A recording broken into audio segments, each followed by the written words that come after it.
Hay viajes que empiezan cuando alguien se sube al carro. Y hay otros que empiezan con una sola frase. El mío, esa noche, empezó a las 2:17 de la mañana, cuando acepté un viaje en una colonia vieja, de esas donde todavía hay casas grandes con rejas altas, árboles cansados y focos amarillos que alumbran más la nostalgia que la banqueta. La calle estaba casi vacía. Solo se escuchaba el zumbido lejano de un aire acondicionado, un perro ladrando sin convicción y el rumor constante de la ciudad respirando bajito, como si no quisiera despertar del todo. Yo ya llevaba varias horas manejando. De esas noches en las que uno empieza a sentir que todos los semáforos tienen la misma cara y que cada pasajero sube con su propio silencio. Cuando llegué al punto, la vi salir despacio del portón de una casa de esquina. No venía arreglada para fiesta, pero tampoco vestida como alguien que acaba de levantarse. Traía un vestido negro sencillo, un suéter claro sobre los hombros y una caja pequeña apretada contra el pecho, como si cargara algo frágil o algo que no quisiera soltar todavía. Se acercó, abrió la puerta trasera, se sentó, y antes de que yo arrancara me dijo: ¿le molestaría ir un poco más despacio? No fue un «tengo prisa». No fue un «por favor, avance». No fue el clásico «voy tarde». Fue eso. ¿Le molestaría ir un poco más despacio? Volteé un poco, más por costumbre que por curiosidad, y le dije que no, que claro que no. Entonces me dio la dirección. La terminal. Y ahí fue donde me brincó la idea en la cabeza. La mayoría de la gente que va a una terminal en la madrugada quiere llegar rápido. Quiere alcanzar un camión, evitar perder tiempo, dejar atrás lo que sea que esté dejando atrás. Pero ella no. Ella quería tardarse. Arranqué suave, sin acelerar de más, dejando que el carro avanzara como si también entendiera que aquella noche la velocidad estorbaba. Pasaron unos segundos en silencio. Luego me dijo: «No use el periférico, por favor. Váyase por dentro». Le dije que por dentro tardaríamos más. «Sí», respondió. «Esa es la idea». No contesté nada. En este trabajo uno aprende que hay preguntas que no se hacen de inmediato.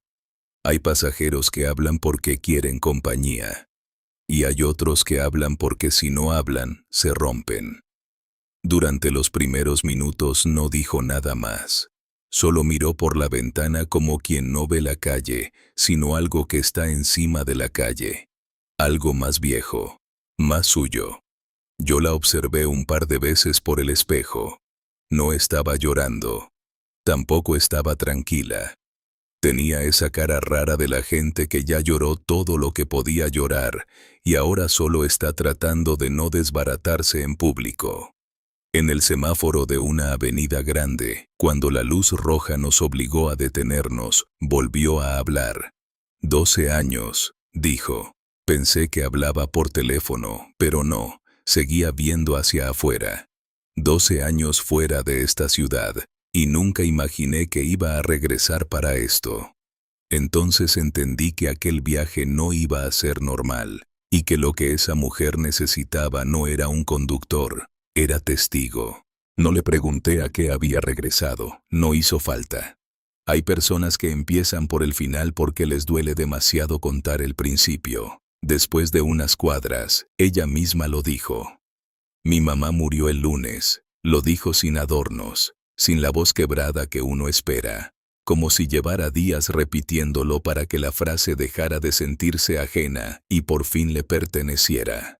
Le ofrecí un «lo siento mucho», de esos que a veces suenan insuficientes, pero que igual hay que decir porque el silencio también puede ser cruel. Ella asintió apenas. Yo vivía en Guadalajara, continuó. Bueno, vivía. Supongo que todavía vivo allá. Trabajo allá. Rentaba allá. Tenía una vida armada allá. Y aún así, cuando me hablaron, Sentí que todo eso era prestado. La ciudad seguía corriendo a nuestro alrededor con su rutina de madrugada. Un puesto cerrando. Un taxi vacío. 2 muchachos caminando por la banqueta como si la noche todavía les debiera algo. Vine por el entierro, dijo. Y me quedé unos días para vaciar la casa. O para intentar vaciarla. Porque una casa nunca se vacía de verdad. Uno saca la ropa, mueve los muebles, regala los trastes. Pero lo que pesa no cabe en bolsas negras. Tenía razón. Hay casas que no guardan cosas. Guardan versiones de uno mismo. Pasamos frente a una farmacia de 24 horas, y me pidió que bajara un poco más la velocidad. Mi mamá trabajó en una farmacia como esa cuando yo estaba en secundaria, dijo. No en esa, pero en una muy parecida. Salía cansadísima. Y aún así llegaba a la casa y se ponía a hacer de cenar como si el día apenas fuera empezando. Se quedó callada unos segundos. Luego sonrió, pero de esa forma triste que no alcanza a ser sonrisa completa. Yo crecí pensando que las madres estaban hechas de un material distinto. No respondí. No porque no supiera qué decir, sino porque entendí que esa historia todavía venía en camino y no convenía interrumpirla. Me contó que se fue de la ciudad después de una pelea larga, de esas que no explotan en un solo día, sino que se van llenando con pequeñas heridas, reproches viejos y silencios mal puestos. No fue una pelea por una sola cosa, dijo. Fue por muchas. Por mi carrera. Por irme. Por quedarme. Por sentir que todo lo que yo quería siempre le parecía una traición. La escuché respirar hondo. Nos seguimos hablando, sí. Cumpleaños. Navidad. Lo básico. Pero ya no era una relación. Era mantenimiento. Esa frase se me quedó pegada. No era una relación. Era mantenimiento. A veces eso pasa. 2 personas siguen presentes en la vida del otro, pero solo para que la culpa no se note tanto. Doblé por una avenida con árboles viejos y banquetas rotas. Ella miró hacia una casa cerrada con un letrero de «Se vende» y dijo: «Hoy encontré una carpeta en el closet de mi mamá». Ahora sí levanté un poco la vista al espejo. Tenía impresas fotos mías, continuó. Fotos de redes, fotos de entrevistas, fotos de viajes, fotos con amigos, fotos que yo nunca le mandé. Supongo que me buscaba en internet. Se rió bajito. No con alegría, con cansancio. Yo creía que ella no sabía nada de mí. Y resulta que me estaba viendo a escondidas. Entonces entendí por qué iba abrazando aquella caja como si fuera algo vivo. No iba rumbo a una terminal, iba rumbo a una despedida que había empezado demasiado tarde. Seguimos avanzando por dentro de la ciudad, sin prisa, como si las calles se hubieran puesto de acuerdo para alargarse un poco más esa noche. La mujer apoyó la caja sobre sus piernas y por primera vez la soltó apenas con una mano. Era una caja blanca, sencilla, de panadería. «No traigo ropa ahí», me dijo, como si hubiera adivinado la pregunta que nunca hice. «Traigo un pedazo de pastel». No supe si había escuchado bien. Mi mamá era de esas personas que siempre tenían una excusa para comprar pastel, dijo. Si llovía, pastel. Si hacía calor, pastel. Si había visita, pastel. Si no había visita también. Solté una risa breve. Ella también. Cuando yo era niña, cada viernes me llevaba a una cafetería del centro. Siempre pedíamos lo mismo. Café para ella, chocolate para mí y una rebanada de pastel que compartíamos, aunque al final siempre me dejaba la parte más grande. Se quedó viendo la caja.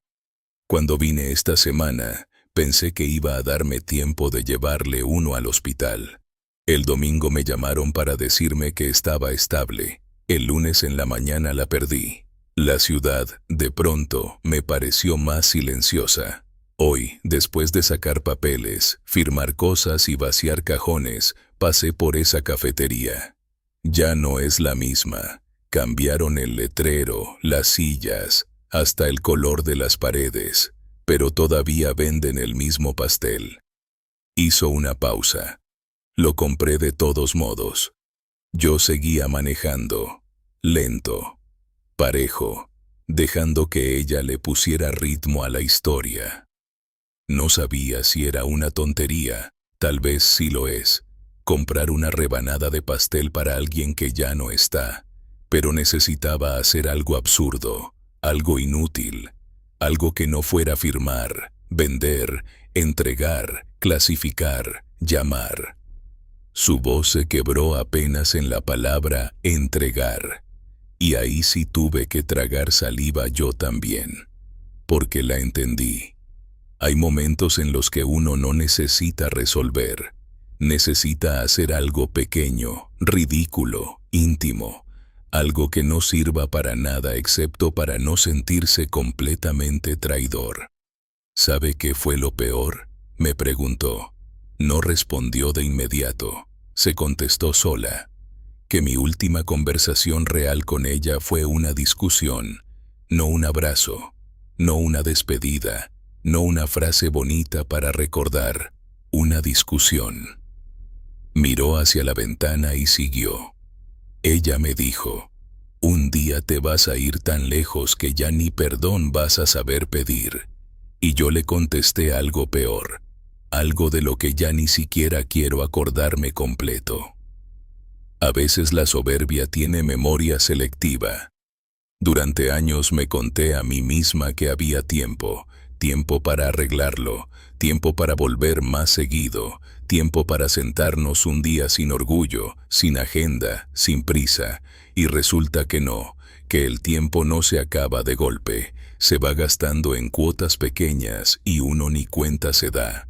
Pasamos frente a una iglesia cerrada, luego frente a una gasolinera casi vacía, después frente a una tienda donde un muchacho acomodaba cajas con la misma cara de cansancio con la que yo había empezado la noche.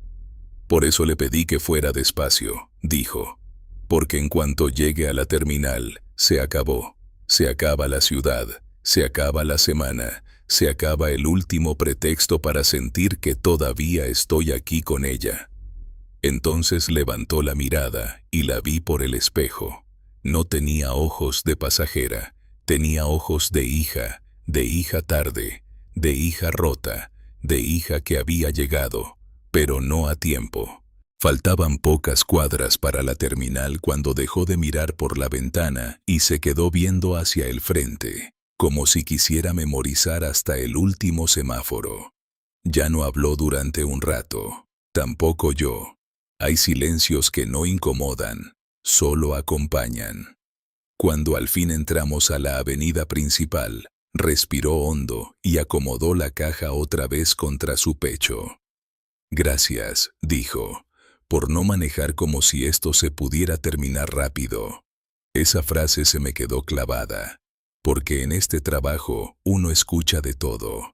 Que acelere, que me dé vuelta aquí, que se siga, que por favor no se siga, que bájele a la música, que le suba, que no me cobre caseta, que me espere 2 minutos que siempre son 10. Pero pocas veces alguien te da las gracias por no apurarle una despedida. Me detuve en la zona de ascenso de la terminal. No había mucha gente. Un vigilante somnoliento, 2 mochilas en una banca y una máquina de café alumbrada como si creyera que el insomnio se arregla con monedas. Ella sacó su celular para pagar, pero antes de bajar se quedó sentada unos segundos más. Mi mamá odiaba viajar de noche, dijo con una media sonrisa. Decía que la madrugada exagera todo, el frío, el sueño, los pensamientos. Miró la caja, luego la puerta, luego el pasillo iluminado de la terminal. Creo que tenía razón. Pagó el viaje. Me agradeció otra vez, y justo antes de bajar, dudó un segundo. Después abrió la caja. Dentro venía una sola rebanada de pastel, intacta, con el betún un poco vencido por el calor. La vio como quien mira una fotografía vieja. Y entonces dijo algo que no he podido olvidar desde esa noche. A veces ir más despacio es la única forma de llegar. Cerró la caja, bajó del carro y caminó sin voltear.